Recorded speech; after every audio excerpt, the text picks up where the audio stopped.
નમસ્કાર દર્શક મિત્રો, એડી ન્યૂઝમાં હું છું આપની સાથે આરડી વાઘેલા। જોઈએ આજના મહત્વના સમાચાર।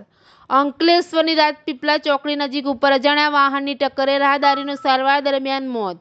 અંકલેશ્વરની રાજપીપળા ચોકડી નજીક નેશનલ હાઈવે ઉપર અજાણ્યા વાહનના ચાલકે રોડ ક્રોસ કરી રહેલા રાહદારીને ટક્કર મારતા સારવાર દરમિયાન મોત નીપજ્યું હતું। જોકે અજાણ્યો વાહન ચાલક અકસ્માત સર્જી વાહન લઈ ફરાર થઈ ગયો હતો। અંકલેશ્વરમાં રહેતા અને મૂળ મધ્યપ્રદેશના 33 વર્ષીય ભરત જગદીશ શોભારામ ગત તારીખ 12ના રોજ મોડી સાંજના અરસામાં રાજપીપળા ચોકડી નજીક નેશનલ હાઈવે ઉપર ભરૂચ તરફનો રોડ ક્રોસ કરી રહ્યા હતા। તે દરમિયાન પૂરપાટ ઝડપે આવતા અજાણ્યા વાહન ચાલકે તેમને ટક્કર મારતા ગંભીર ઇજાઓ પહોંચી હતી, જ્યારે અજાણ્યો વાહન ચાલક અકસ્માત સર્જી વાહન લઈ ફરાર થઈ ગયો હતો। આ અકસ્માતની જાણ બી ડિવિઝન પોલીસને થતાં પોલીસ કાફલો દોડી આવ્યો હતો અને તાત્કાલિક સારવાર હેઠળ હોસ્પિટલ ખાતે ખસેડવામાં આવ્યો હતો। જોકે સારવાર દરમિયાન તેમનું મોત નીપજ્યું હતું।